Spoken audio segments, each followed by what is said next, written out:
martial law. Win. And here we go. It's the comic book bullies. Man, you come right out of a comic book. It's the comic book bullies. You will bow down before me. It's the comic book bullies. Now I am the master. It's the comic book bullies. It's the comic book bullies. Welcome back to the Comic Book Bullies. We're Nerds the New Bully. I'm your host, Leroy, a.k.a. The Hoarder, with my co-host. This is Eli, a.k.a. King Ghidorah. That is a Godzilla reference, right? It is. I'm getting better. I knew he was either Godzilla or Smash Brothers, one of the other. All right, yeah. So we're back with another episode, and I think we can all agree that 2020 sucks right now. So because we are all coming live from quarantine, Eli and I are we are promoting social distancing because that's what we're doing right now. But we've always been doing that, so that's what we do. So Yes, I've never made eye contact. Well, yeah, I guess I did make eye contact with you once on other when people's we did podcasts. our other people's podcasts where I can see your face. Right. I'm like, while oh we were shit, talking. Eli's not black. We're on a webcam. Right. I was like, oh shit, Leroy's black. Yeah, so just shocking news all over the place. So yeah, so this is a weird time that we're in right now. Everybody's just trying to come to grips. Eli, people are adjusting. People are adjusting to life in quarantine now. It's a weird thing. There's this new thing called TikTok. You heard of it? I have, yeah. Okay. Yeah. Like I said, it's like the new Vine or something. that's exactly what it is. It's Vine, but Vine died, so TikTok can survive. And it's an increase in that because nobody has anything to do, so just sitting around just making TikTok videos all day. Also, do you remember in the 90s song D Nice? My name is D Nice, blah, blah, blah, that guy. Remember the song? Rap song? Whatever. Okay. So what was a popular thing because people aren't allowed to go to the clubs. Now, I say allowed. That means some idiots still didn't go, but that's the point. People still went to the club. People weren't allowed to go to the clubs. So what DJs are doing are going on Instagram Live and Facebook Live and Facebook and things like that, and they're doing DJ sessions. So D Nice, you know, the rapper from the 90s is now a DJ now. He did his own DJ session, and he had 100,000 followers doing his DJ session. Like, everybody jumped in. Like, Michelle Obama jumped in and commented and everything like that. So that was the place to be for him, and he was just rocking out. It's like, okay, this is awesome. It's like having a club in your living room, you know, even though you can't really go anywhere. So that's pretty awesome. Yeah, a lot of bands were doing. I know St. Patty's Day, that band, that punk band, Dropkick Murphys. They usually do it, you know, they're from Boston, and they have a tradition. They play a show on St. Patty's Day in Boston, but they live streamed it this time because Boston was shut down. Right. So, and more I was watching that, but I've seen that other bands. Yeah, bands are just live streaming, you know, from their practice spaces and shit like that. And you know, bringing music. There was a virtual powwow this weekend. Oh, really? You know, I got invited to a virtual powwow where people were just dancing like in their backyards and live streaming, and they had like MCs and drum groups going live and all that. I was like, that's pretty clever. Yeah, so it's like you know technology. What they guys say, life will find a way. So we will always find a way to do something. Now we're adjusting, Eli, but you know who's having a hard time with this? Old people, because we always had to show them how to use social media. They don't know what social media is. They don't know what a computer is. So they having a hard time adjusting to this stuff because that's why they're trying to still go to church on Sundays when we're telling him social gathering means no social gatherings. That includes church. You can't go. I understand God got you. God is going to have you if you go. So everybody just stay home. Social gathering, social distancing means social distancing. No one goes anywhere. Also, another thing that's weird is that because all these towns getting locked down, California's getting locked down, New York's getting locked down, Mississippi is not getting locked down. Our governor does not give a shit about us. He just said Mississippi's not China, will never be China. I'm like, okay.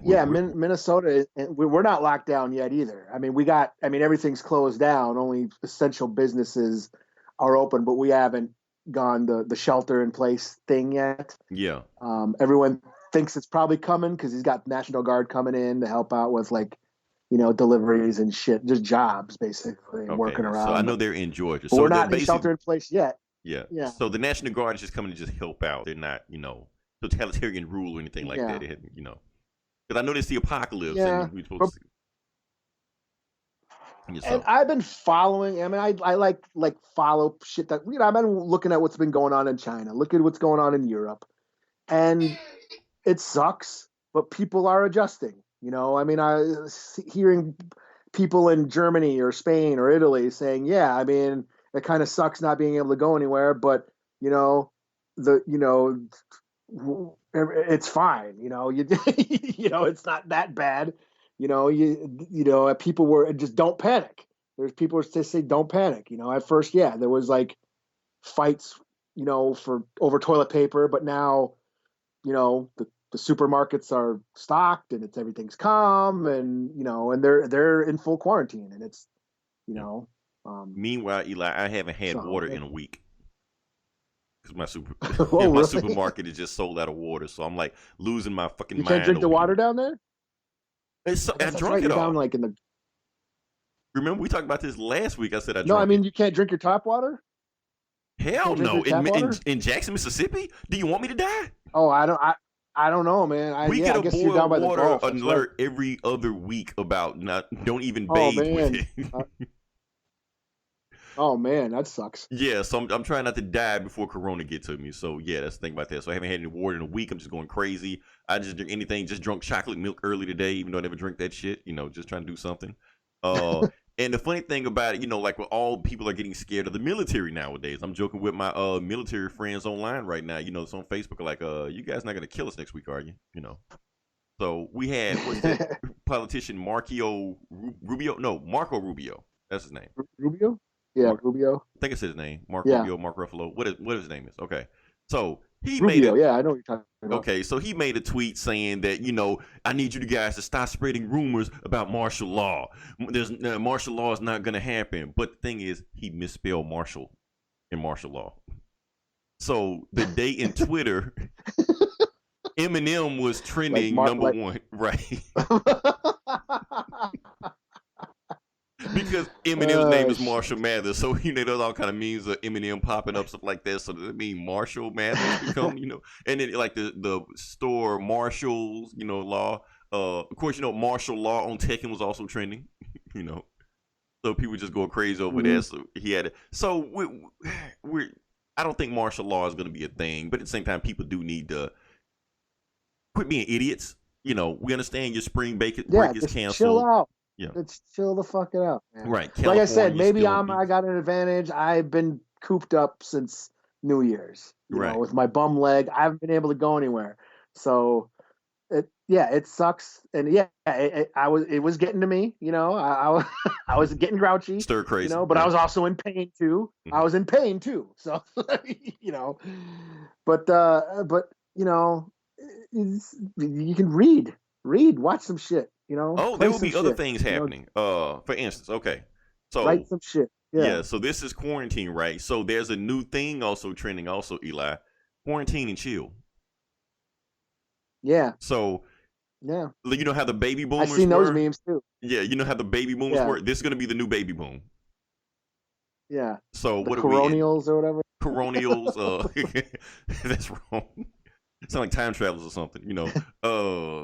What the fuck? The quarantine. They say, was it doggy style? Doggy style's more safer. You don't spread your you're not breathing in each other's faces. So the proper way to have certain corona positions sex. Quarantine Yeah. hazmat suits on and shit. So we're in March now, so we should see baby showers popping up left and right in December. That's where it should be right now. So yeah, quarantine chill. But here's the thing: quarantine chill is also a gift and a curse, also, because yes, you're quarantined with that special someone. But what you're starting to realize that after 2-3 days, maybe a week, that person is the person that you thought they were. Now you see them waking up in the morning. Now you smell the bad breath in the morning. Now you're hanging around the person all the time. Now you run out of Netflix stuff to watch. Now you're really getting pissed off about this person with you. So we'll see how this quarantine thing lasts. But yeah, I just want Any listeners listen to this that's having a baby shower in December, name one of the babies after Eli.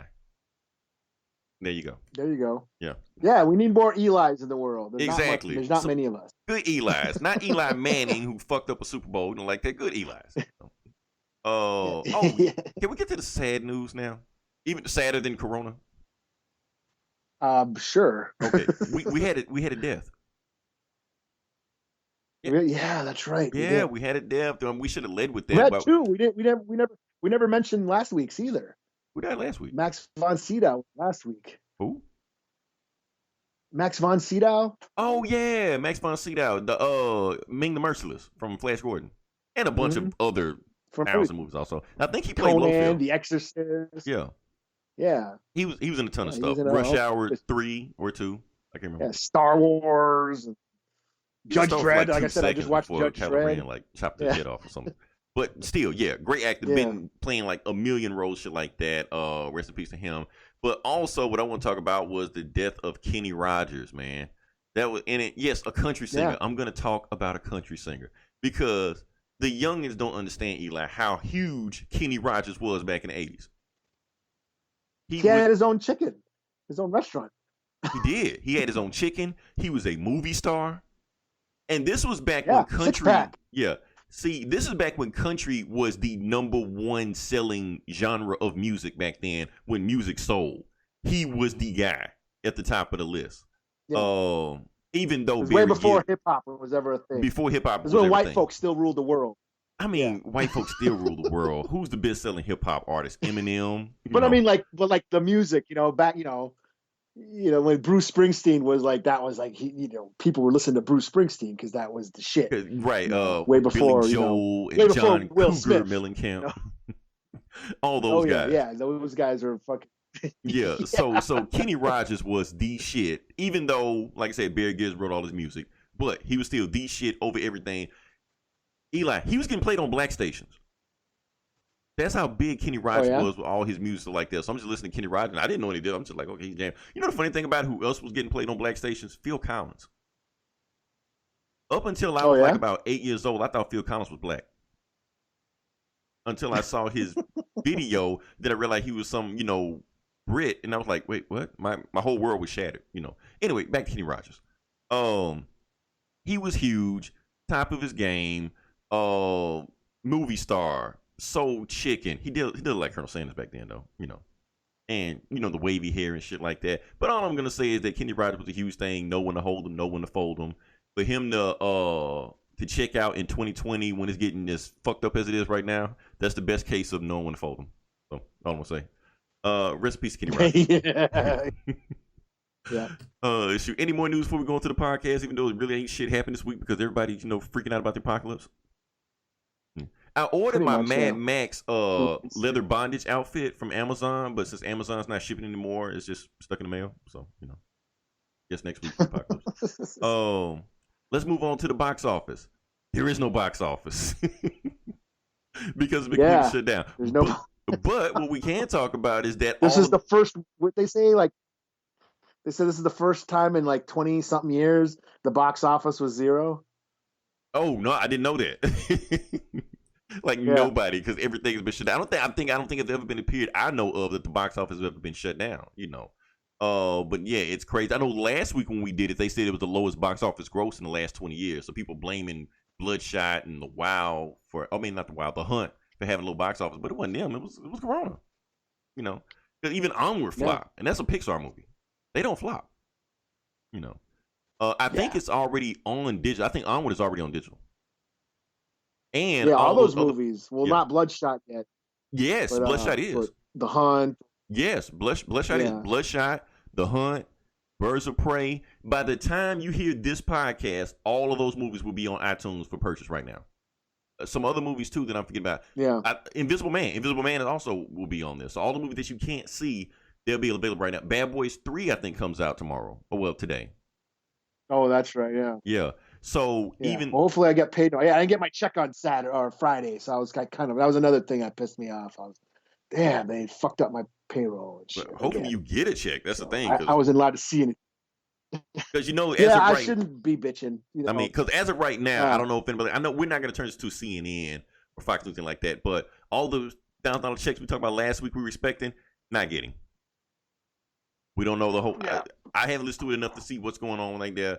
Congress is fucking up our money, so we're not getting a check. I'm hearing the deal that even if they would have passed that deal they realistically had, it would have been a loan. They would have had to pay that shit back anyway, which is probably why the deal didn't pass to begin with. Something like that. Something like that. Yeah, So, they're basically another corporate bailout, is what I've heard.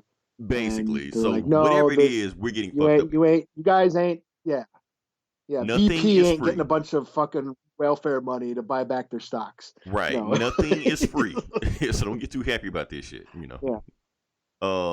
We got all these movies coming out, and it's gonna be an exciting thing. Can we move on to the next part of what I wanted to talk about earlier, Eli? In the when I said get your juices flowing. What's up? Okay. Sure. Okay. So, like I said, I've been since we're on quarantine, a lot of people have been Netflix binging, Amazon Prime binging, and a lot of other people have been MCU binging. So pretty much every Marvel movie in the MCU has been trending on Twitter lately for some reason whatsoever. But one thing that did trend specifically was Iron Man 3, Thor 2, and Captain Marvel.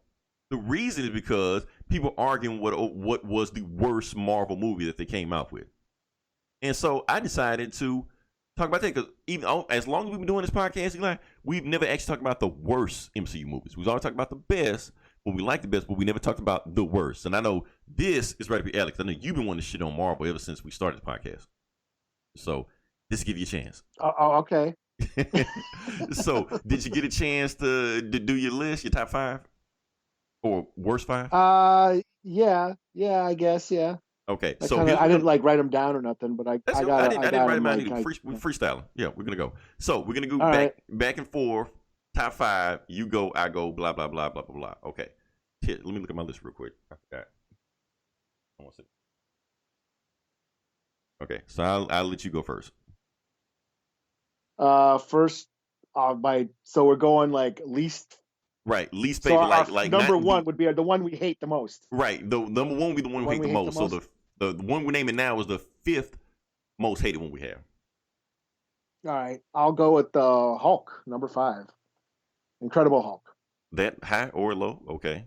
You want to give any? Yeah, I mean, well, the only thing that saves it is because it had all those Easter eggs, and the ending. I mean, the ending is cool. The fight between, Hulk and Abomination is cool and all that shit. But I really wasn't into it, and seeing Doc Samson and the leader, in there and all that shit. Those little Easter eggs were, especially at the time, because it came out. This is before the Avengers got huge, but that was the second movie in the MCU technically. Mm-hmm. So it was like, there's all these little things, and then Tony Stark is at the end, and like, that's kind of cool that there's this shared universe, and it was just a thing. It was just starting, and so that was like kind of cool at the time, but looking back, it's not that great of a movie. I and I'm a Hulk fan. I love the Hulk. So the fact that there was only the Easter eggs is the only thing that kept it from, me hating it, basically. Okay, so, interesting. Yeah. All right, my 5th, from not my worst, but my 5th worst, I'm gonna say Iron Man 3. I'm gonna say why it's not like the worst of the worst. Because a lot of people are bashing the movie for one reason and one reason alone, because of the twist. Because they didn't get the Mandarin. The Mandarin turned out to be some asshole in a suit. I get all that.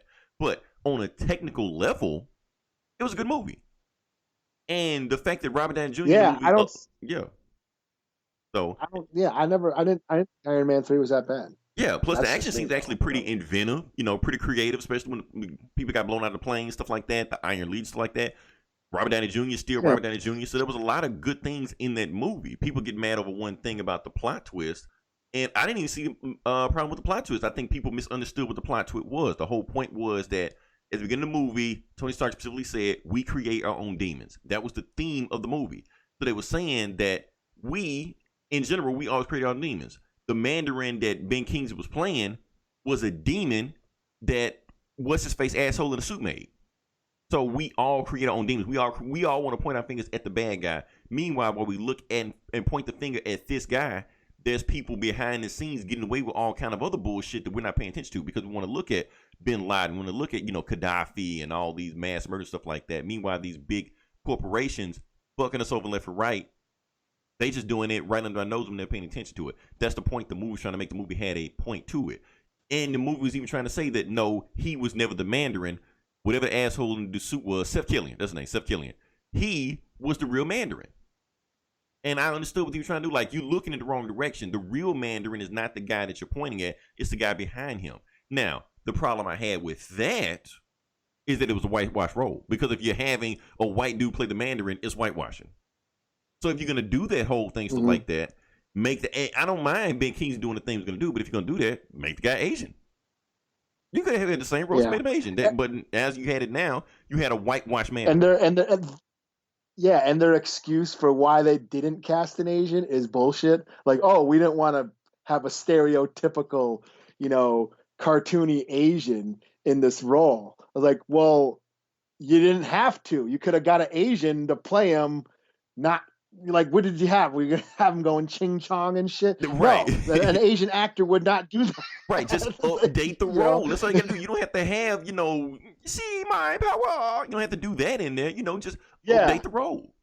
And if you'd have had Ben Kingsley playing the role, but had an Asian playing Seth Killian's role, then you would have updated the Mandarin's role because Mandarin has done stuff like that. He's been a business tycoon in a, 3-piece suit and shit like that, still beating the shit out of Iron Man. And you would have been right there. And people would have, and the fact that Killian was playing the real version of Mandarin would have flown over people's head.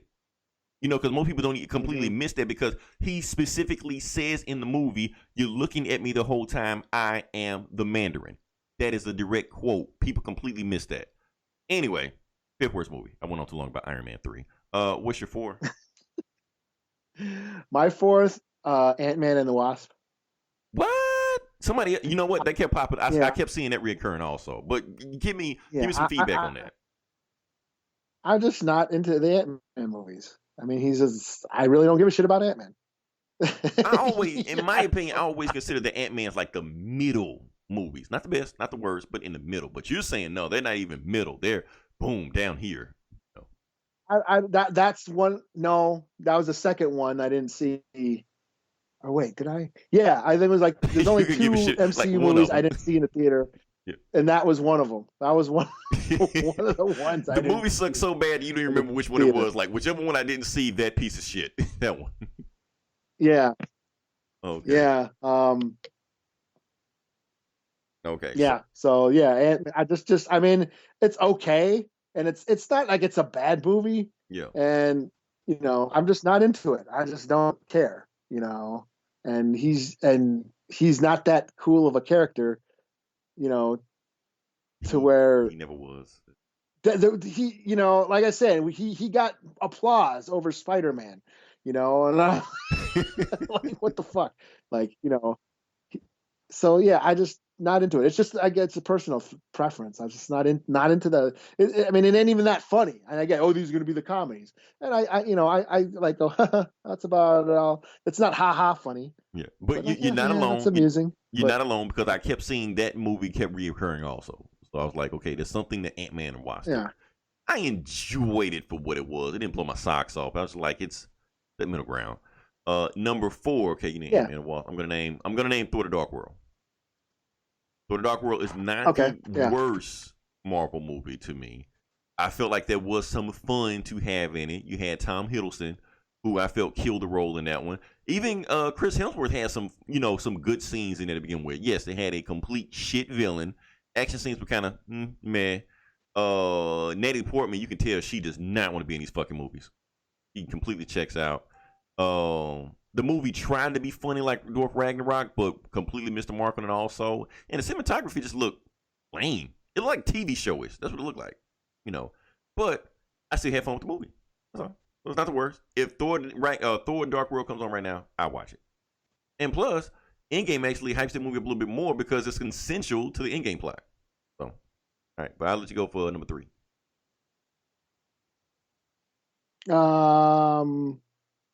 I guess Ant-Man.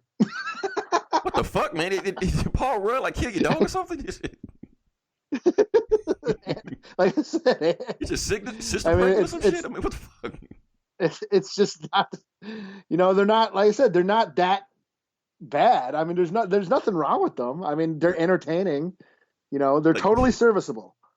Like I feel but like I'm you get just not triggered into it, anytime man. you see Paul Rudd on TV or some shit. He just has a punchable face. I'm just not into it. There's just he's just a B character that I don't think he deserves his own movie. I mean, he just needs to do something. He just needs to come out of the fucking quantum realm to tell people about time travel. And that's all you need him for. Or Hawkeye. he needs to show up. Hawkeye. He needs to show up.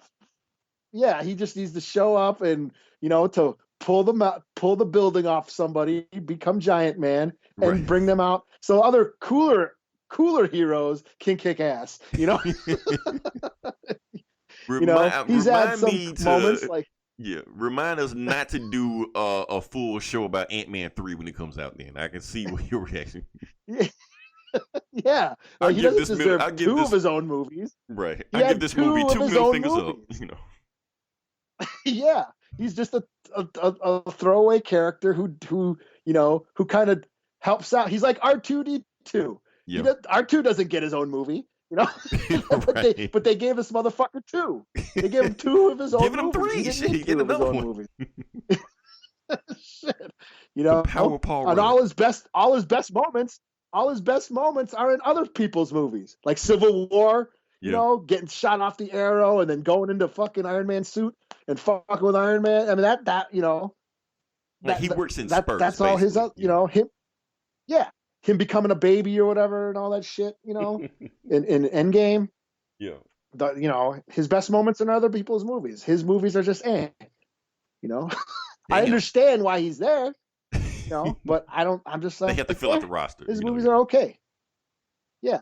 Okay. So, wow. So, Paul Rudd fan club. Okay. I don't hate them. Just Paul Rudd. I don't hate them. I just don't. Him specifically. I just don't give a shit. No, I love Paul Rudd. Shit, I just watched 40-Year-Old Virgin. Oh yeah, he wasn't. I watched Dinner with Schmucks the other day. That was a pretty good one, also. I watched that not too long ago. Steve Carell's in there too. Yeah. And Role Models. He was. Role Models was a great movie. I don't know why that movie didn't get bigger than what it was. But so yeah, we don't. I love that movie. Paul. Yeah, Clueless. Was great. He was also Clueless. Oh damn! Yeah, way back. That's way back, and he looks the exact fucking same then as he looked in Ant-Man. He's a vampire. Okay, number 3. My number 3, and I almost pushed this higher up on the list. Captain Marvel. I really hated that fucking movie. I really did, and it's not because I'm a comic skater. I'm on my way, but I'm not there yet. But yeah, I hated fucking movie. The only reason it's not lower on the list because she did give me that Superman battle in space at the very end. She's blowing up shit like that. So I at least that was cool. That was good. When I watched the movie again, I just fast forwarded the part and just be done with it. And that's it. Rest of the movie, I do not give a shit about anything that happened in the movie. I really don't. It's not engaging to me at all. Brie Larson just kind of just there. She's just like a blank slate. She's like that chick in Twilight, where she's just staring into space, like you just soulless when you look in her eyes and shit. Maybe she's a good actress in other movies, and Captain Marvel, she just sucks. I don't know. Samuel Jackson is cool, but he's not enough to save that movie. If he was in the movie, it would be the worst out of this one. But that's me. Yeah. Well, the reason why he lost his eyes because of the cat, that was dumb. I'm not even knocking points for that. It's just that the cat just in general was just dumb to begin with. Like it just came up for no reason. Like, oh, a cat on a spaceship. Okay. Let's take it with us. So, and like at the end when she was getting a fist fight with the other Kree soldiers and they playing I'm Just a Girl. You said you hated that. Yeah, that sucked. And now I can't unhear. Yeah, that did suck. Yeah. So now it completely killed that fight scene. Yeah. I'm just like, man. Yeah, it did. I mean, it did. The sound. I understand you're trying to make a feminism, statement, but it's better songs you could have played. Thematically wise. Yeah, there's way better songs, right, from the '90s and shit.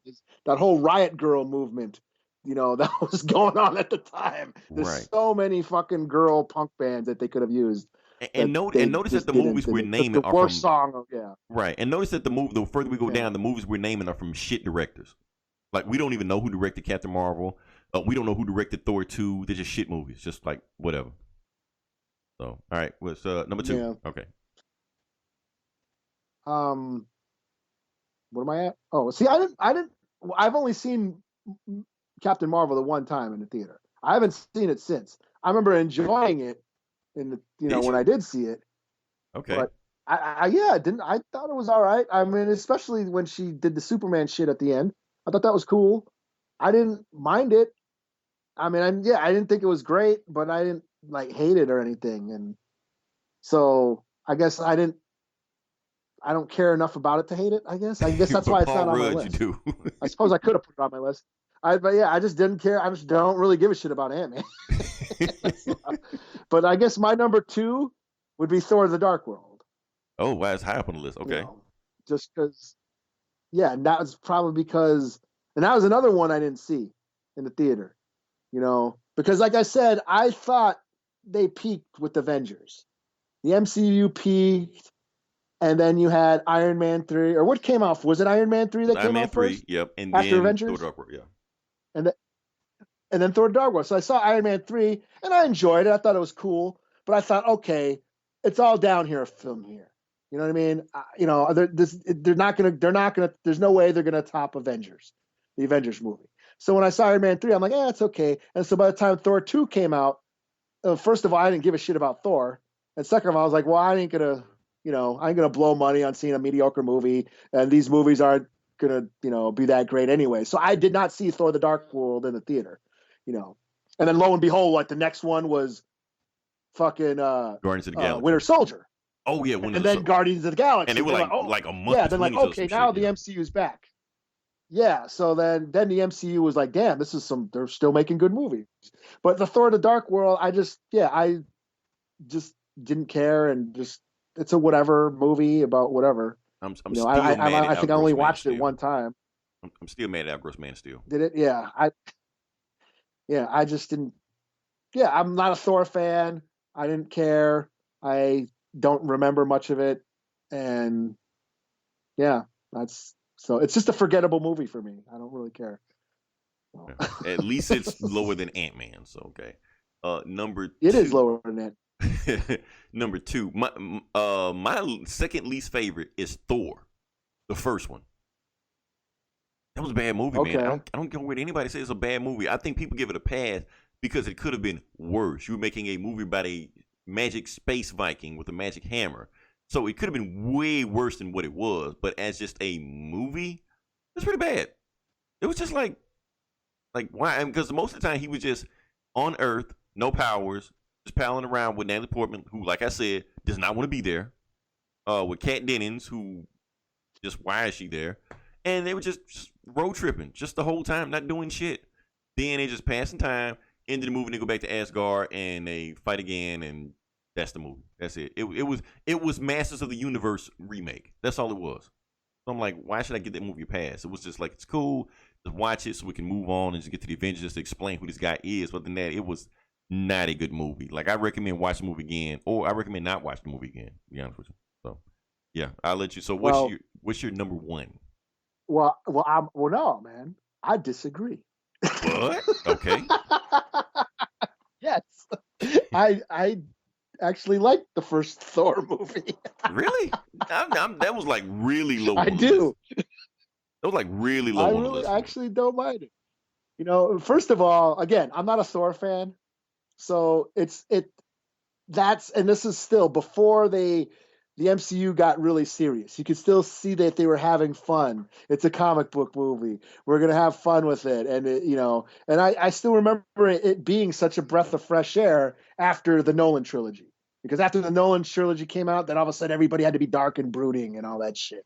And here came Iron Man, then Thor, and like, hey, they're having fun. Comic book heroes are kind of fun now, and I thought it was funny. It made me laugh, and I actually watched it not too long ago, and I still enjoyed it. And what Loki is who steals that movie. And Really? he's the Honestly, one because the that Loki didn't makes like that click for movie. me till Avengers. I thought he was just whatever in Thor. To be honest with you. Well, He wasn't a scene stealer.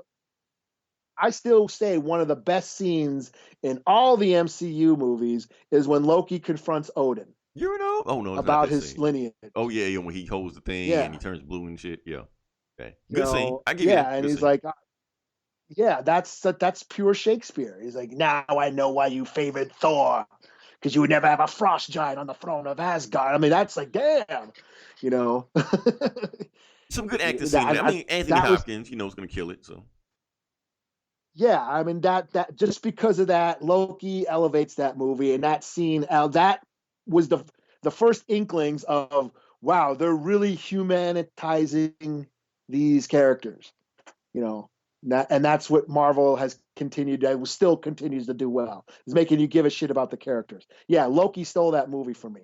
Thor, yeah, it gets a little hammy when he gets down to Earth and he gets hit by the car, and it's funny, and he's throwing the fucking coffee mug yeah, on the asking for a ground and horse in the shit. pet shop. You Yeah. but like it's I mean, it's tragic when he doesn't, when he's not been, when he finds Mjolnir in the shield base Mhm. and he thinks he's gonna pick it up and he doesn't. He's like, oh my God, I've been like, my father forsaken me, Right. and But he just I looks in really the got to sky, look so at it could what be the a fuck I am. metaphor for looking at God. Why is God abandoning me? Yeah, Yeah. I get all that. Why have you forsaken me? I mean, it was like so much deep layers into it, I like Thor.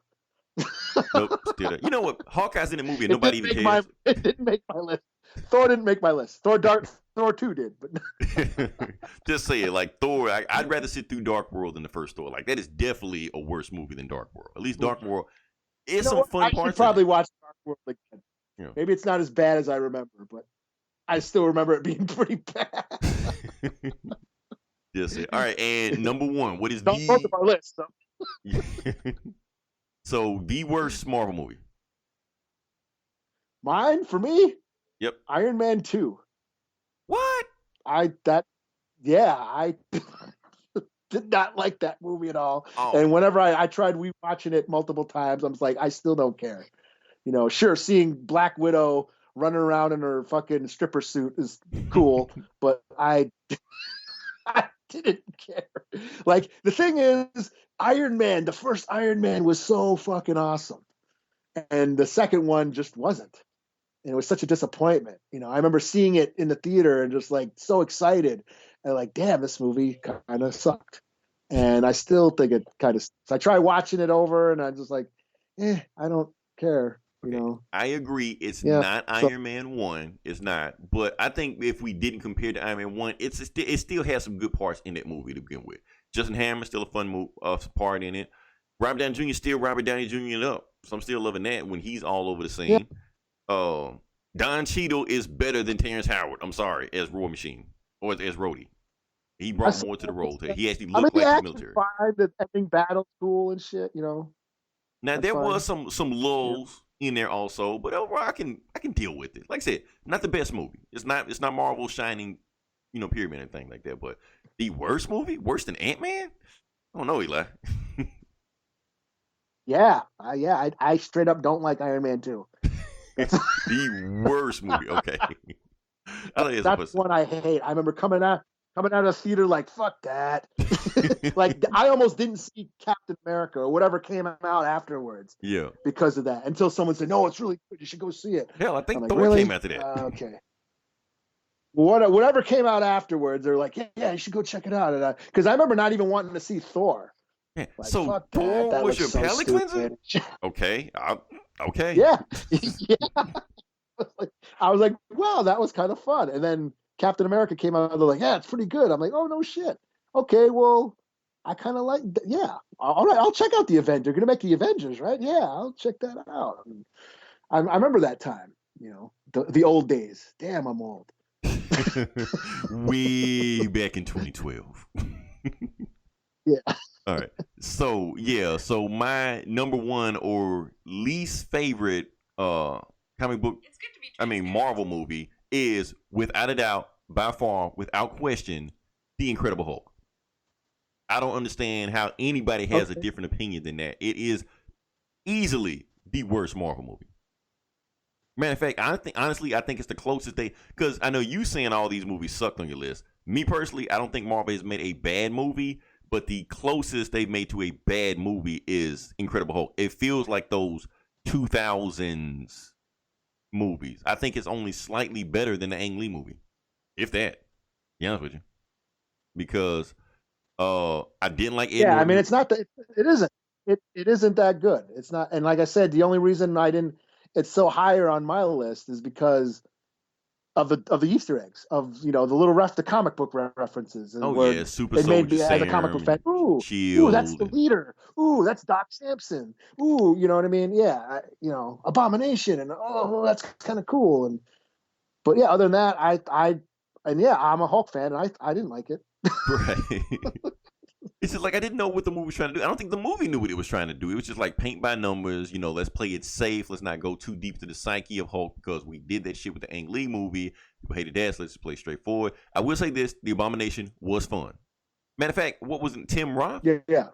In general, he was just fun. Like even when he was just regular, he was just like a interesting character. Then we came to Abomination. Now the Abomination versus Hulk fight is one of my favorite fights in any comic book movie. Even though it's just big CG monster fight. Still fun, but I hated the design of Hulk. I didn't like Ed Norton as Hulk. I didn't like what's her face's Betty Banner. Thunderbolt was awesome. I like Thunderbolt, but the plot kind of just was going about itself. You can tell they really didn't know how to make these movies first. They were just these are when they were cutting their teeth in the movie. Incredible Hulk, Thor, Iron Man 2. Now I guess at the time Iron Man, like the first Iron Man, was a fluke. Like there's no way that movie should have came out as good as it did because every movie that came after that was kind of rocky. So that period is when Marvel made their worst movies. So that's my opinion. Yeah. Well, Iron Man, the first Iron Man, I mean, it had a lot to say. There was like a lot of social and political commentary behind the first Iron Man, and then they kind of just not until like you had Thor and like Captain America, and those movies were made by top tier directors, Kenneth Branagh and Joe Johnston.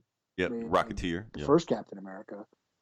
Yeah, and so yeah, I mean, it's just like they were like better caliber movies, and it's just like the first that Hulk, the Incredible Hulk, like it had all this, like you could just tell like they pumped all this money into it, but they just didn't. Yeah, it's hard to strike that balance of how do you make a Hulk movie without turning it into making him an emo sad sack like they did before, right? And that's like they did before, like they did in Ang Lee's, and then this one they try to walk the line, but still it's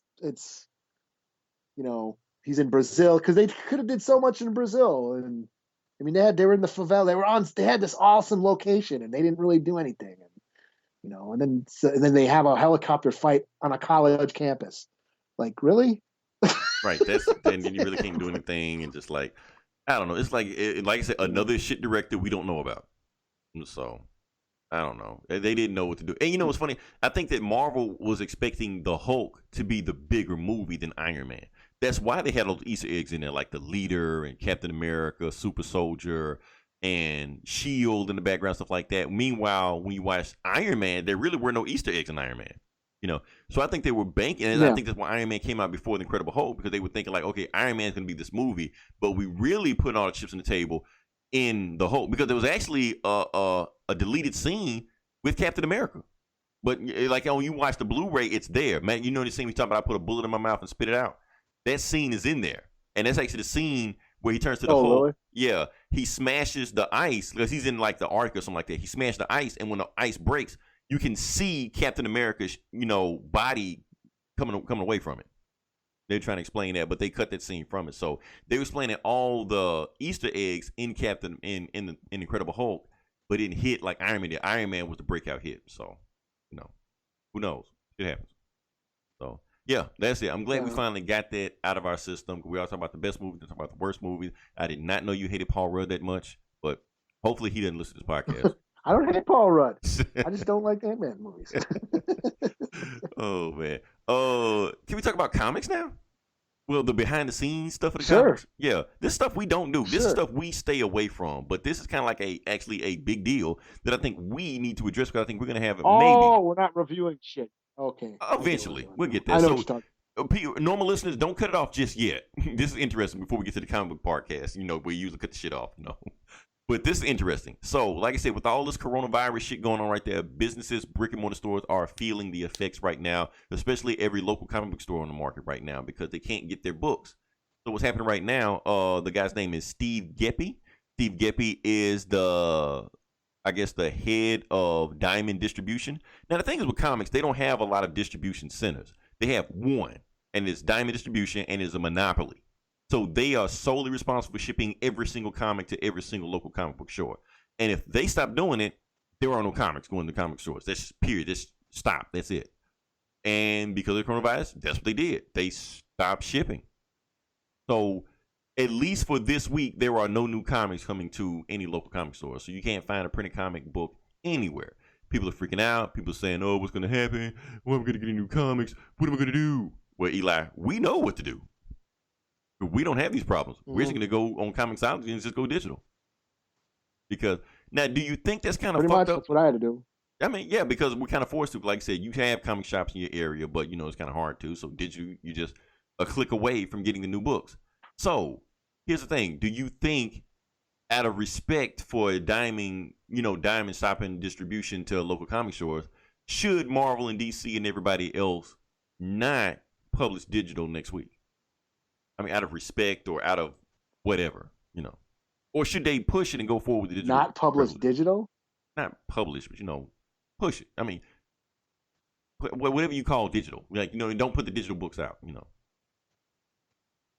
That's stupid. What are we going to read next week? Well, that's the thing because is that what they're saying? That's what some people are saying. That's some people saying because there are no physical books coming out next week, and a lot of comic book fans because they're still stuck in the '90s, shit like that. They're still scared to go digital, even though every single medium is going digital. Music's going digital, movies going digital.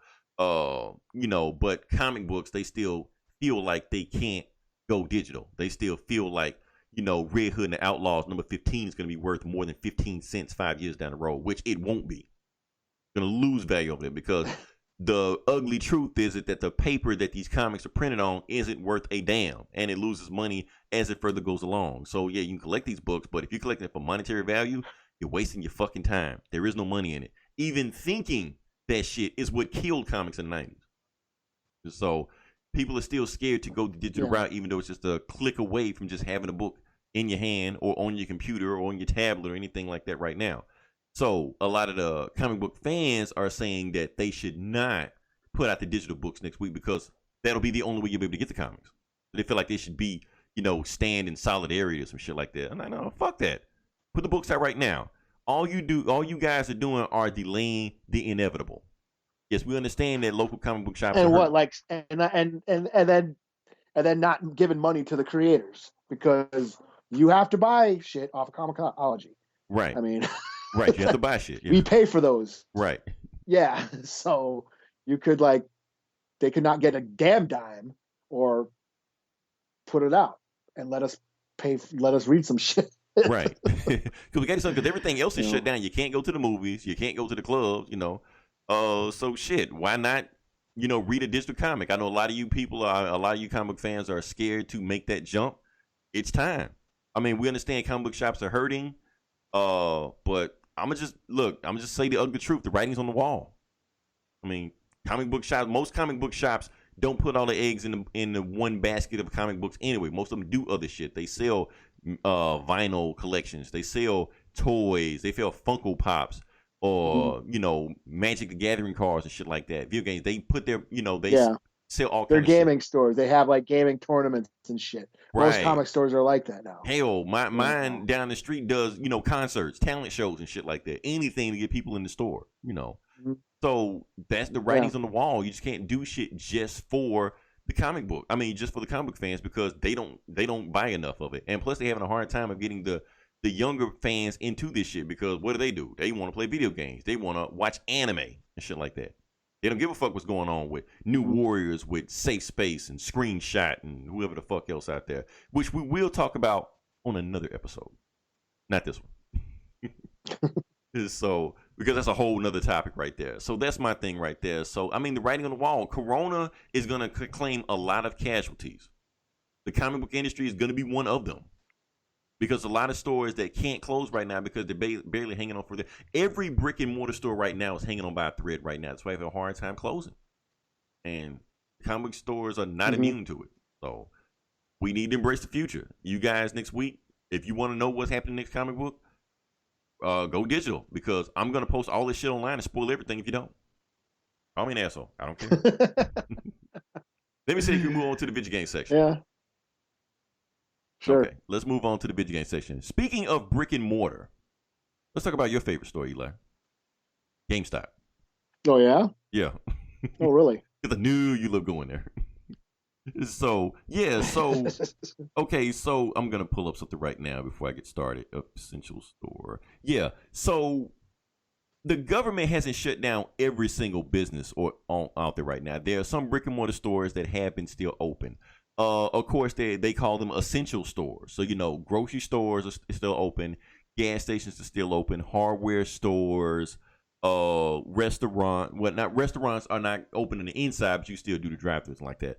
Other stores, I don't have the information in front of me right now, but, you know, like medical supplies and like that. But, however, GameStop has declared themselves as an essential store also. So just like we need bread and water, they saying we need Animal Crossing on Nintendo Switch. It's essential. Overpriced video games. Yeah, it's essential to your way of life. So GameStop has said they're not closing during this pandemic, you know, even though they don't clean their stores, everything is dusty in there. They have their customers, gamers don't bathe, I guess. So you're going to have stink with them when they come in there anyway, you know. So it's a very, you know, unhygienic place to begin with anyway. And they said they're not going to close because apparently Call of Duty is just important as toilet paper and, you know, bread and things like that. So some places, so there have been people that have taken steps to stop GameStop from doing this bullshit they're doing. Some employees have boycotted, and GameStop said if you don't show up to work, you will be fired. You know, the government has actually shut down them in certain places, stuff like that.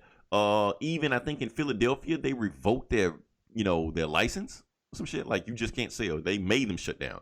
So eventually, GameStop took it to a step further, where they eventually were forced to close all their stores. Now, they didn't close their stores. What they did is they closed the inside of the store.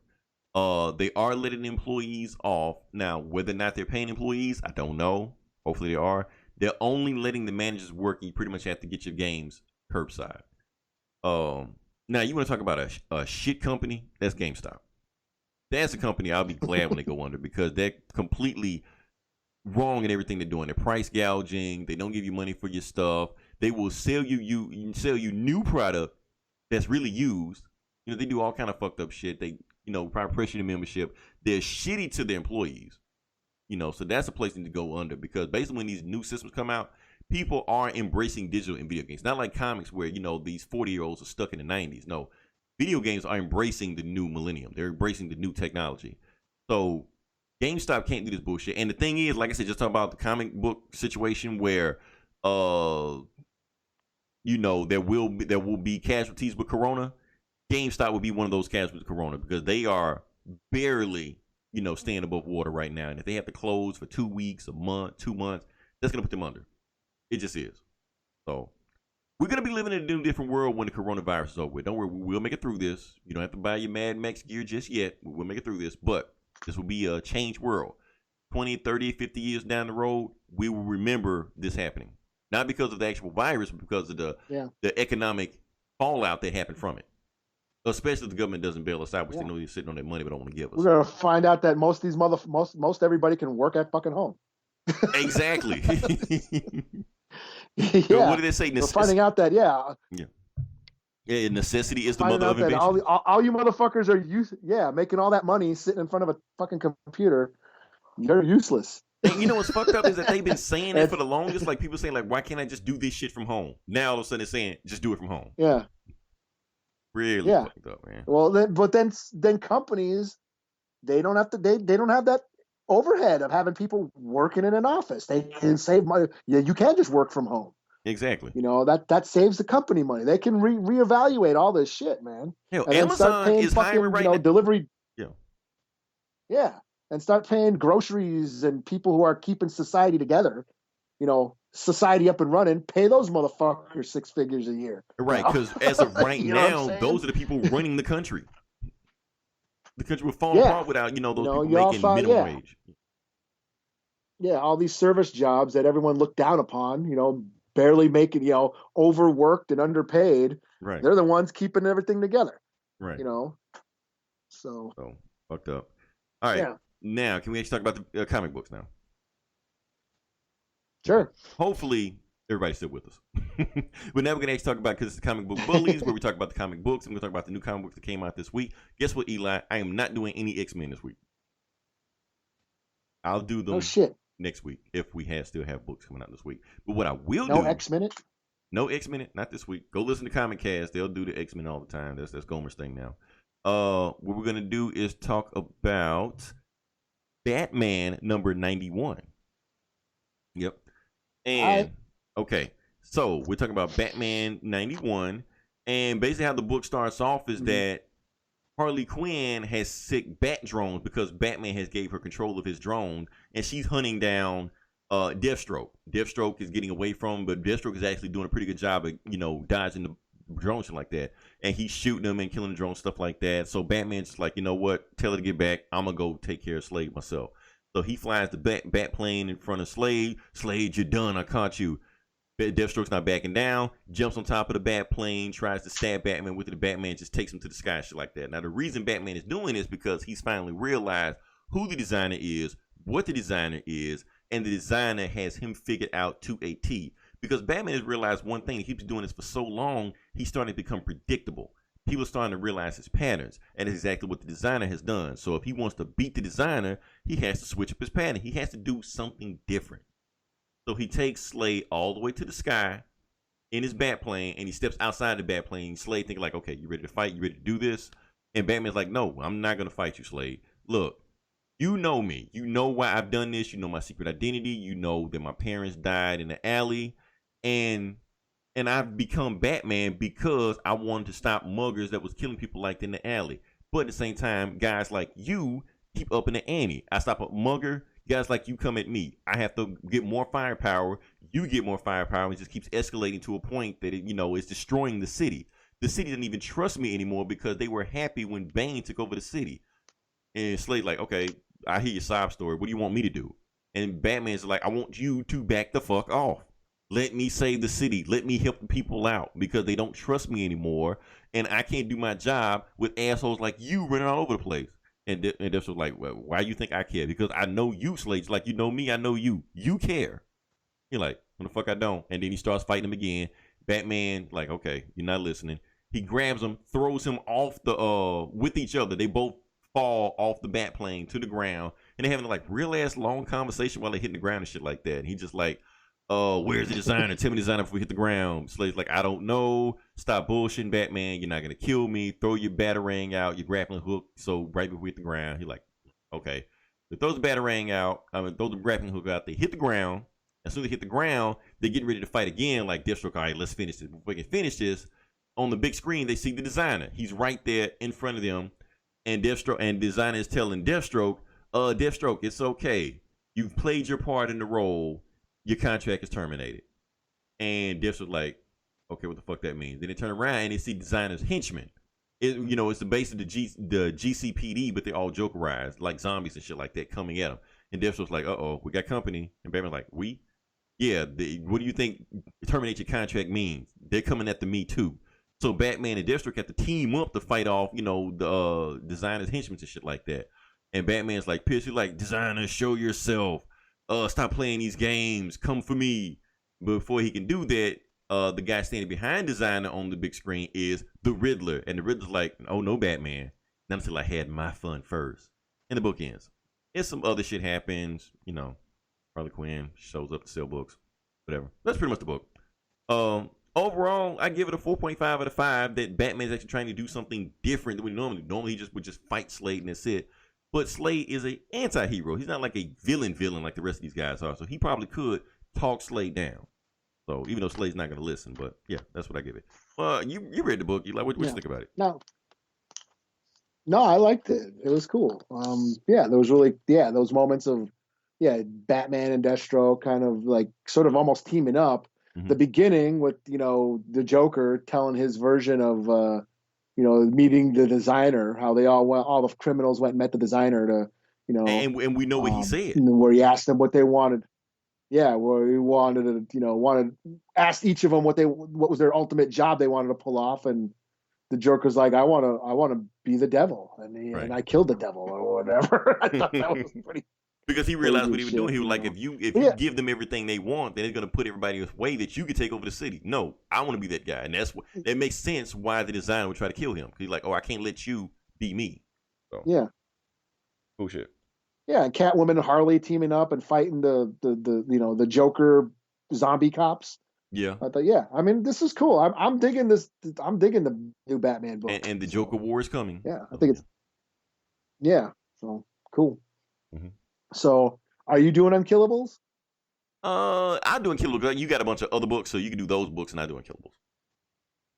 Okay. Well, the only other I didn't. Well, I'm just gonna hit Marvel then. What Marvel book? Oh shit! I only read one Marvel book. So, Star Wars #4. Charles Soule. This is just them on Cloud City. Luke, Leia, Lando. They went back to Cloud City to get Luke's lightsaber, and Lando had some business to attend to as well. He gets, of course, Cloud City's all under Empire control now. Lando finds Lobot and has him hook into the computer systems and has them like flushing out this gas. So it's like sort of kind of poisoning the city, basically pouring out this gas amongst the city. Leia had been captured last issue. She got captured by Vader, and she's in carbonite now. So I should have started with that. That's what's been happening. Leia's captured in carbonite. She's being dropped off by they're shipping all these prisoners. All these like rebel prisoners are in this like hangar, getting ready to be shipped off to wherever, to the Empire base, and they're all in carbonite. And then Luke, he's in like the trash compactor looking for his lightsaber, and he can't find it. There's a bunch of Ugnaughts in there, and he ends up like using the Force to like guide him and try to find his lightsaber. And he ends up having visions about like that, like I think the Octo planet and some Jedi chick in a robe or something. He has some visions. And then he also has a vision of Leia. Leia's trapped. He's like, oh shit, I better go save Leia. So he teams back up with Lando and Lobot, and they go to that hangar where they're keeping all the prisoners in carbonite, and he like uses the Force and like releases them all from the carbonite. So all the prisoners get out, they're unfrozen. They all come out of their carbonite things. And then the stormtroopers come, and Luke basically like Force grabs all their guns and puts them into the rebels' hands, and then they all shoot the stormtroopers and shit. And then he ends up leaving. He's like, I didn't find my lightsaber, but you know what? A Jedi is more than just a lightsaber, blah, blah, blah, blah, blah. And then they end up taking off, but then it shows an Ugnaught in the trash compactor finds his lightsaber. And so that's kind of about it. I don't know. I thought it was a little anticlimactic. And I don't know. Here's my thing. Okay. It's like they're trying to get, they're making this big deal about the lightsaber. Like, where did Luke's lightsaber go? That's like been a big thing ever since The Force Awakens. Mm-hmm. When even they didn't explain and his lightsaber was in Maz Kanata's basement or whatever, and Rey finds it and all that shit. Like, where was it? It fell in Cloud City. So they're trying to explain his thing about where his lightsaber went. And it's like, it was just in the garbage. It's like, that's it. So it's like they're making this. Yeah. And it's like they're making this, this big point, writing these stories to fill in all these gaps about all these stupid plot holes from all the fucking movies. Like that was another thing. X-Wing. This is how this comic explained how Luke got his X-Wing back from Cloud City, because apparently that got on people's nerves. How did Luke get his X-Wing back when he left it on Cloud City? Blah, blah, blah, blah, blah. Well, this fucking comic explains that. So now all is forgiven now. And it's like, really? Is that yes. Yeah, is that all these comics are? We're just, I don't need to be filled in on every little detail of their life.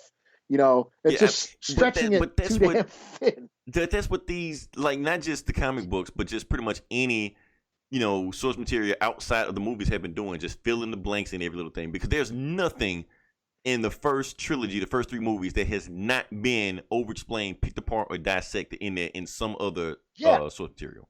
That's, Yeah, I mean, we're just going over familiar territory again. Like, I've been there, done that 30 years ago. And then that's no longer canon. And now here we are rewriting the same fucking story. Mm-hmm. I don't need to know about every waking moment of these characters' lives. Like, in next issue, Luke takes a shit. Like, who fucking cares? It's like, it's been told multiple times. There's multiple canons. And I think I'm just kind of done with this book anyways. I just don't, like, I don't care. Like, give me something else. I've already seen what happened to Luke between these two movies, in two different canon timelines. So I don't need to be told the definitive version this decade. You know what I mean? Right. I just don't care. When they're just going to change it, who knows when. Right. In another generation, they're going to rewrite all the shit. That never happened. Let's rewrite this. Let's do it again. Yeah, that's no longer canon. It's like, I don't care. I think I might. This is probably the last Star Wars, like, this run. Mm-hmm. I'm still reading the Vader. I'm still reading the Bounty Hunters and shit. But I think I'm done with this one for now. Until they give me something else. Right, like really a whole new thing or something. Yeah. I don't understand why they don't go into detail. Like, they keep going in detail about the old trilogy. Why don't they do that with the Skywalker trilogy, like the new trilogy now? You want to go into detail and pick apart and dissect shit? Do that shit. That won't piss anybody off, because over-explain that shit if you want to. Let's go into deep into Ray's backstory, which they really haven't touched. Yeah. We don't Poe know. Dameron or I don't. Finn. Like you said, we knew that Finn had we could do some Stormtrooper comics with him where he was training with those guys and that traitor, because apparently that traitor dude that yelled that shit, they're supposed to have known each other. Give us a book about them. Mm-hmm. Yeah, it's so many things they could do, but they keep going to the same well over and over again. I don't know. Yeah, and I'm just like, I've heard this all before. I've heard it, like, you've already told the story multiple times, and now you're doing it again. I'm like, I don't care. So 3 out of 5. I mean, the moment where Luke took all the guns from the stormtroopers and force pushed them in all the other people's hands, that was kind of cool. But other than that, I was just like, really? His lightsaber was just in the garbage? Okay. You know what I mean? Whatever. Oh, well. So, yeah. All right. So the book I'm going to do now is Unkillables #2. Okay. So like I said, this is a spin-off book adjacent to DCeased, Tom Taylor's DCeased, which he also wrote this book, also the second issue. So apparently how the book starts off is that we're in Bloodhaven with Jim Gordon, Jason Todd, and Cassandra Cain, who's now Batgirl, stuff like that. And they're protecting the orphanage of Bloodhaven. And they have like about 43, no, not 43, but they have a whole bunch of like zombies and shit like they're supposed to kill them. They have them locked behind a whole door or closet like that. And Jim is like, what you want me to do? You want me to kill them? Nah, but you're going to leave them back there until they're safe, stuff like that. But while they're arguing stuff like that, Lady Shiva teleports with Mirror Master through the mirror to come to Bloodhaven, to that orphanage, because she wants to bring Cassandra Cain back with her to what's the old dude's name? Vandal Savage base. Take him back to Vandal Savage base. She's like, look, you come with me no matter what. If I have to knock your ass out and bring your unconscious body with me, you're still coming. They fight. Jason Todd comes in. She kicks his ass also. Gordon pulls a gun on her, like, okay, calm this shit down, otherwise. So she like, Cassandra, are you coming with me or not? Because if you don't come with me, this is it. I'm not going to ask you again. And if I see you again, it's going to be a problem. She's like, mother, I'm not coming. I'm like, okay. So they go back to Pyramids Bay, which is Vandal Savage base, and wherever the fuck it is. Tensions are high. They got a whole bunch of assassins and mercenaries on one single island. Vandal Savage talks to Slade, like, Slade, why don't you come with me and let's have a conversation while they're bickering, stuff like that. When he goes there, he sees Solomon Grundy. Solomon Grundy punched the shit out of him, straps him to a table, and he's like, what the fuck you doing? He was like, for you and the Creeper are both immune to the zombie virus. So basically, we're going to dissect all your organs and find out what the hell is going on so we can make a cure for everybody. While they're doing that, Slade's daughter, Rose Ravagers comes in, stabs Vandal Savage's back because she has the power to see the future. So she knew this shit was about to happen. And she was like, you know what? I would kill you right now, but I want to spoil the surprise. She was like, wait, what are you talking about? Oh, you'll see. And then as soon as she says that, a zombie Wonder Woman breaks through the wall and rips Vandal Savage in half. Not like by his midsection, by like the top of his skull. And be like, how do you even do that? Anyway, Wonder Woman. She does that. Beats the shit out of Solomon Grundy. The other mercenaries and shit like try to hold her off, but nobody can do anything except Captain Cole. Captain Cole does his freeze shit. He like, I can hold her for a little bit of time. You guys take Mirror Master, get the fuck out of here, mirror hop this shit. And when you're done, come back and get me because I'm not gonna hold off Wonder Woman for very long. So they all hop through the mirror and shit like that. And when they all hop through, they hop back into the Bloodhaven morph and shit like that. And they're talking about, what about Captain Cole? You going back and get him? And Slade is just like, don't even bother. He's already dead. Like, damn. Okay. No, actually, Mirror Master does drop him off. Mirror Master hops back over to go get Captain Cole and never comes back. They're just like, yeah, he's done. Yeah. Don't worry about him. Yeah. So they're just stuck there. They're just stuck in Bloodhaven. This is around the time where the heroes have already left Earth. So they've already gotten the spaceships, took everybody off the planet, and they're gone. And they've been gone for 3 months. So time has just passed. They're just stuck in an orphanage. Before they do that, Slade sees that same closet with all those zombie shit like that, and just like, Gordon, what the fuck is behind there? Or like, those are the zombie kids and counselors and shit like that we just left them in there. And you're not gonna do anything with them? Nah, they're safe right here. Like, no, they're not safe. And then Jason Todd, talks to Gordon. He like, Jim, we're gonna need you to walk away for a second. And then Cassandra Cain, like, let's go, Jim, let's go check on the kids. So they go in the next room. And matter of fact, Jim, if they hear anything, just tell them it's a noise or something like that, the training room, something like that. So while they do that, they open the door, and all the bad guys just kill the fuck out of the zombie. Just shoot the shit out of them. Solomon Grundy beat the shit out of them, stuff like that, and so they're all dead. So for the next 3 months, they're just stuck there. And they're pretty much like, since we're going to be here, all these kids in Bloodhaven, we need to train them. Because in case if another zombie wave comes for them, these kids need to be ready. Their childhood is done because they're basically been left here by the heroes. And while they're training them, Jason Todd walks in on Slade training the kids, and he just like yelling at the kids and being like really hard on them. And Jason's like, Slade, what the fuck you doing? He's a kid. Like, well, you're being too hard on him. He's like, yeah, you would say that. Yeah, Batman was way too soft on you. And Jason's like, wait, Batman was too wet on me? Like, do you know what that psychopath did? Yeah, I know what he did. He let you run before you walk. That's why you had a crazy ass clown cave your fucking skull in when you was a teenager. You're like, yeah, Slade, you a fucking asshole. So they're arguing back and forth and shit like that. And Bane is actually like buddy with Ace the Bat Hound, but Ace starts barking and shit. You're like, okay, what the fuck is going on? But he's not paying attention. What happened is a zombie Mirror Master comes through the mirror and slashes Bane's back. So now Bane is a zombie. Bane, since he's a zombie, decides to break open the wall that protects him from the rest of the other zombies. And now the other zombies are about to flood the orphanage, and the book ends. So the next issue is going to be the third issue, the final issue. I'm pretty sure everybody dies because of zombie, which is going to be fucked up. So the Unkillables get killed. Overall, awesome book, man. I'm going to give it a 4.5 out of 5. Tom Taylor just kills it with this Elseworld shit, man. He just does it. So I wish they just like under the shit. Like, no, It's not Elseworld. This is the real shit. So. Yeah, I thought it was fun too. I mean, it was a lot of fun little moments. He nails Jason Todd these and characters too. Yeah. Yeah. Well, Jason Todd and Rose hooking up. That moment with Slade and Gordon having their sort of pep talk conversation and shit. Forgot about that. Psyching each other up. Yeah, because that was a good moment. Like, yeah, Gordon was like, yeah, I don't trust you, Slade. I can't work anybody I don't trust. You're like, you don't work anybody you don't trust. You're Commissioner Gotham PD.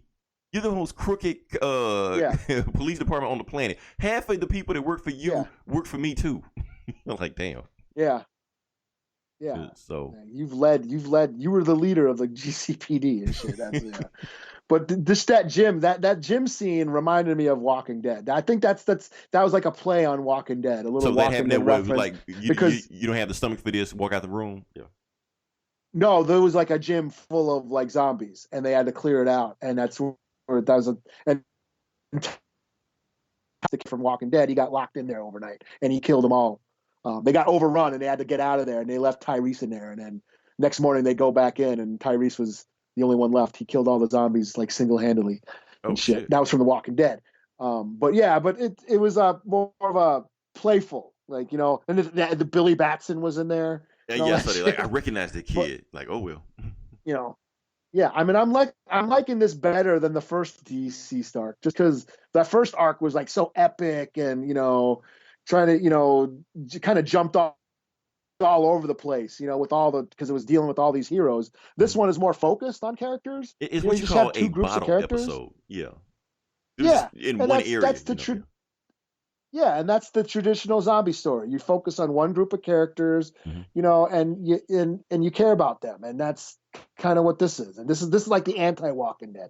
It's more fun and campy, whereas the Walking Dead's all tragic and grim. You know, this one's just fun escapism. You know, I thought it was great. So. Cool.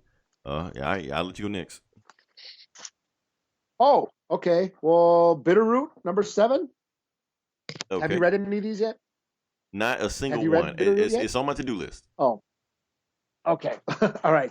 Well, I'll try not to spoil it too much, but basically, so we go back into Dr. Sylvester's past. We find out about the tragedy that he's went through. His kids actually died in the Tulsa bombing. Okay. Damn. But he also met this demon who was taking the form of Miss Nightingale and who was killed. But this demon feeds on sorrow and pain. So it's different than the Jinyu. The Jinyu are these demons that feed off of hatred and bigotry, you know. But then this demon, I forget what it's called, it feeds on sorrow and pain, you know. And it's been affecting everyone around her, especially after the bombing. So everybody's kind of, you know, mourning from the bombing. And this demon's going around possessing them because she feeds on grief. So kind of fucked up. But a family member of the Sangrias, that's what they're called, this family of demon hunters, the Sangrias, they're out there in Oklahoma, and they have a Native American sidekick, of course. They capture one of these new demons, and they bring him back to like the res. It's like a reservation, like you know, there's a village there, and they use the Bitterroot to cure them. And they figure that these are different from Jinyu demons. They feed on sorrow. So cut back to Harlem. We got Berg, the big giant dude. He's like the big top, you know, the big huge you know, Ben Grimm character who speaks in like really long words and shit. He was infected by a Jinyu, but now he's been cured, but he has a link because he was possessed. He has a link to those other demons, the sorrow demons. And he can feel the pain, and he can feel Dr. Sylvester's pain. So he knows what Dr. Sylvester went through. You know, so, and I thought this was a really touching scene. You know, Berg is all tortured by Sylvester's pain, and he's hurting. And Ma Etta, she's like the grandma, she's like the matriarch of the family. She comes and just holds him, you know, just to, you know, hold him because he's in pain. And that just goes to show the empathy and how Berg is feeling somebody else's pain. Somebody else's pain is killing him. And then Ma Etta goes and hugs him, and like she's feeling pain because Berg feels pain.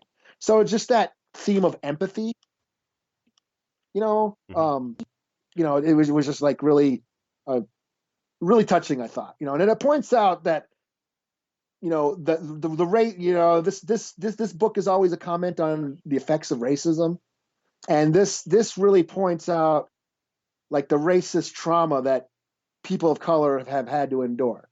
You know, and Native elders, I've heard Native elders say that you know, we or people of color have like inherited trauma from hundreds of years of our ancestors going through oppression. You know, my grandparents said the same oppression thing, so, is ingrained. Yeah, it's ingrained in our ancestral DNA. Like PTSD is in our DNA. Like we're born with this trauma. We inherit the pain and sorrow and anger of our ancestors, So, but we also inherit their resistance and their will and their strength to survive, their resilience, because we are still here. So it's like that's also a reminder. We also inherit their strength. But once again, Bitterroot, it's just remains to be one of my favorite books right now. It works on so many levels, so many social commentary on racism, but also works as just a fun horror story too. So this is a 4 out of 5. Fuck it, 5 out of 5. Fuck it. It's a good book. Okay. Yeah. All right. So yeah. And, are you done? No. I got one more. Okay. Yeah, I got one more. I did a little overtime this time. All right. So the book I'm going to review this time is actually pretty interesting. This is going to be Outlawed #1. So this is that Champion crossover book that they're getting ready, this crossover event that they're getting ready to start up. So this is the first book of that one. So basically how the book starts off, it starts off with the champions, because it's a champions book. The champions are on trial. And they're asking them what the hell happened to the situation, and we're going to get to the bottom of this and what happened to Miss Marvel, and because we got to find out what happened at the Coles incident. That's what they call the Coles disaster.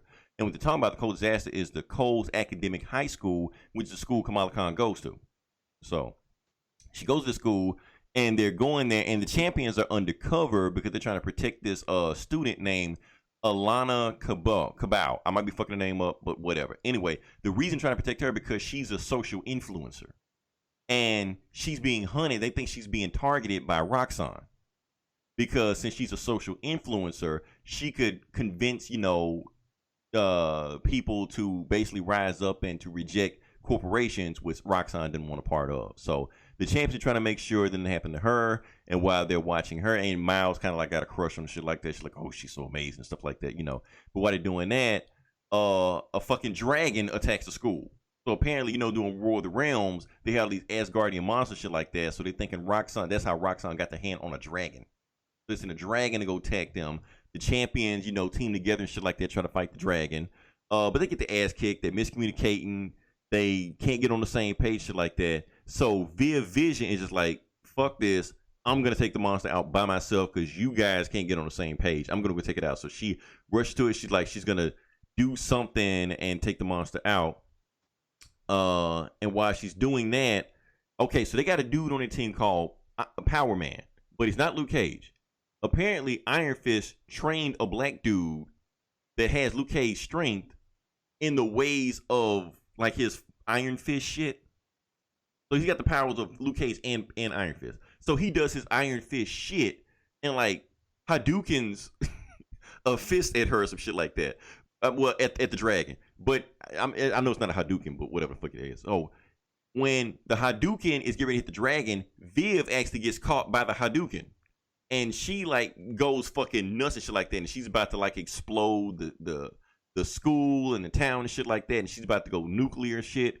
So Riri talks to Wasp. Wasp is like a teenager in this book, stuff like that. And she's like, Wasp, I need you to take Viv out because Viv is finna go crazy. And if we don't, she's gonna go nuts. But I want to do this at the last minute. So let me try to take her out first and talk her down. So Riri tries to, fly towards Viv to try to take her, try to calm her down. And Viv shoots at Riri. She's like, okay, there's no way to take her down other than to fire Wasp at her with an EMP in her brain and shut her down. You can see tears going down Riri's eyes and shit like that when she makes Wasp shrink down and shoots her into Viv. And when she does that, Viv pretty much just deactivates, just hit the ground. It kills the dragon. And it's just a huge disaster over there right now. And people are trying to figure out what the hell happened here. And that's when they started realizing that, oh, one of your people went crazy. One of your champions went crazy, shit like that. Oh, and that's where all the disaster happened. So people got hurt, broken arms and shit like that. So they decided that, okay, because of this disaster, we need to put rules on there. And we're just going to outlaw teen superheroes. If you are under 21, you are not allowed to be a superhero. And if you do, you are breaking the law. As a matter of fact, we're going to put a team together called I'm about to get it right now. Okay. They're going to put a team called the Child Hero Reconnaissance and disruption law enforcement, or as they like to call, Cradle. So Cradle is the new law enforcement team that is supposed to arrest any teenage or under superhero. So remember Moon Girl and shit like that? She's not a champion, but the Cradle kick in her door to arrest her. To get her. Kamala Khan is missing. Nobody knows where she's at.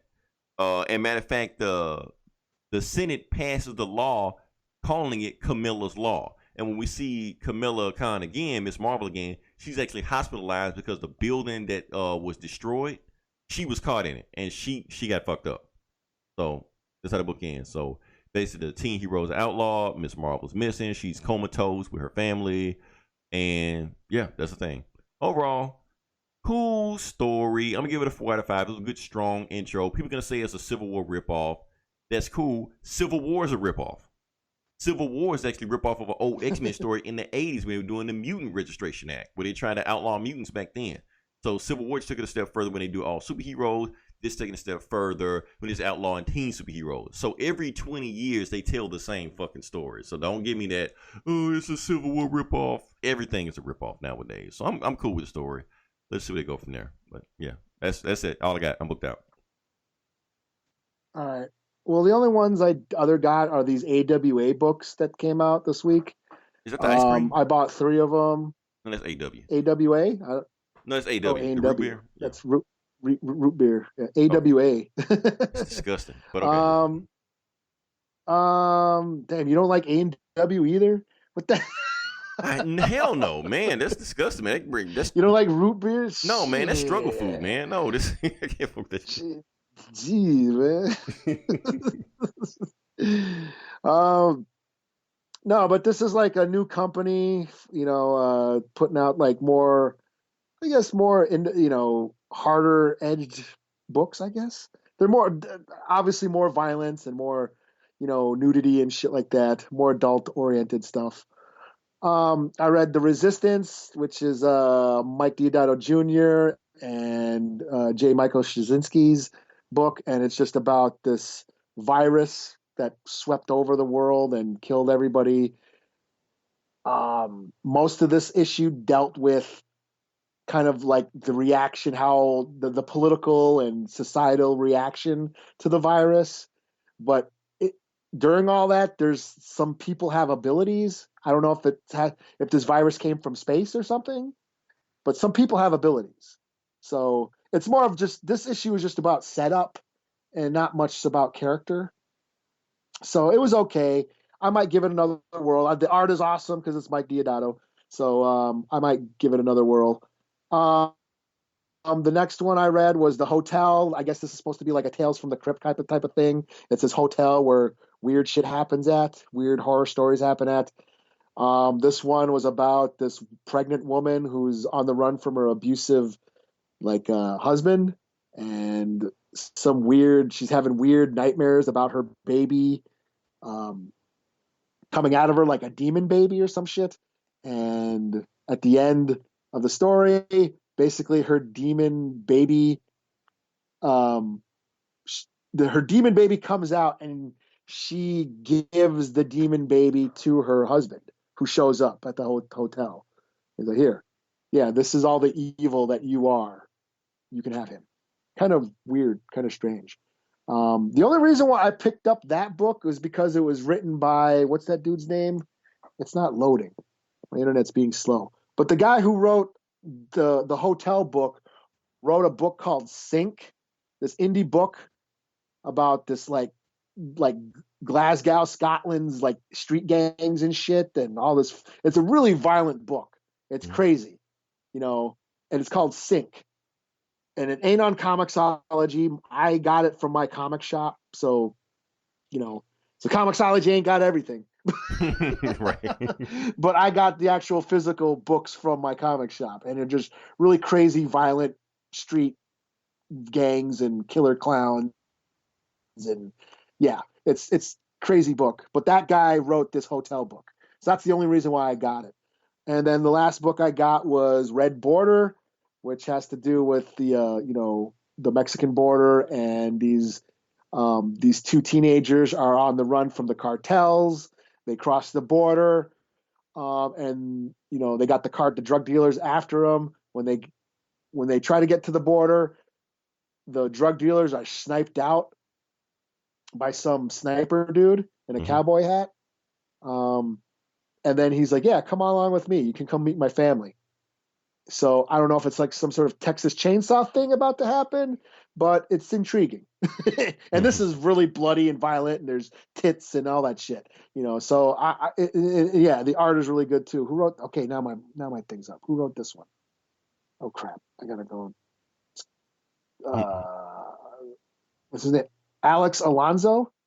Never heard of him. So he wrote that. He worked on like Punisher Max and Ant-Man, and So yeah, this AWA is just a new company, a new comic book publishing company with a bunch of like top tier writers and artists.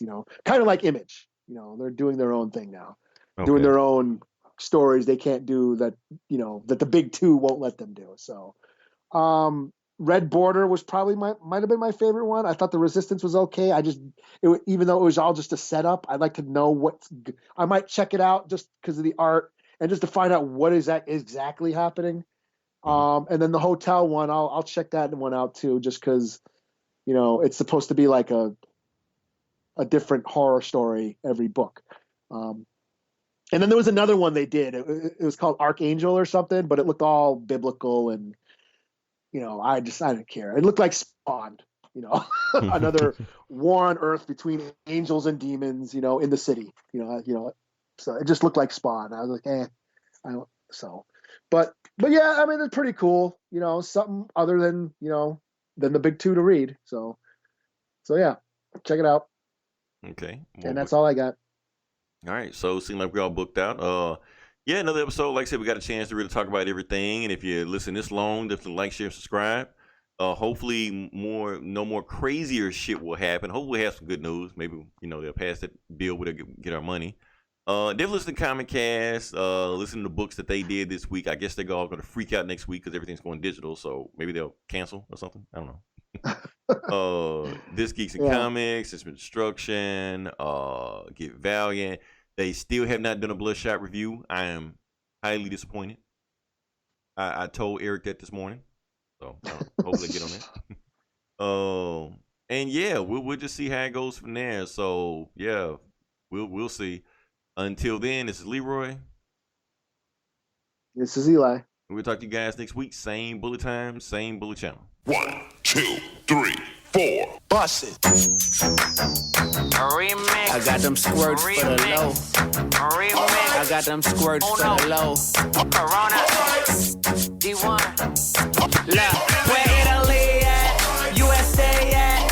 Canada, China, we don't play that. Just that Corona clap. Just that Corona clap. I said I'm trying to stay safe, won't it please believe? But that corona make it hard for a player to breathe. Don't wash your hands, you might catch it, won't it, and you stuck. Right now them tickets to Jamaica only $15. I'm trying to quarantine myself, I'm staying inside. The NBA canceled on me, man, I'm feeling deprived. I'm out of toilet paper, but they ain't got none in the store. Man, that corona, wow, you can't wipe your butt no more. And ain't no more school for students, it's just classes online. This shit ain't about to have their graduation on FaceTime. Man, they trying to cancel God. I can't go into church. Got hand sanitizer on deck, and I'm selling squirts. My concert's getting canceled, man. I'm really so droll. But if you start coughing around me, I'm walking clean out the door. I'm telling all my people, stay home. It's really that real. Don't play with that coronavirus, man. Cool out and just chill. Where France at? Where Spain at? Africa, Philippines, we don't play that. Just that corona clap. Just that corona clap. Where Japan at? Where Brazil at? Mexico, let them go, we don't feel that. Just that corona clap. Just that corona clap. Man, y'all be safe, man. Y'all stay inside, dog. Don't let that corona get you, dog. You hear me? It's your boy D1. Mission Vision all day. This is in fact a crisis. Make no mistake about that. This is real. And we're asking everyone to pay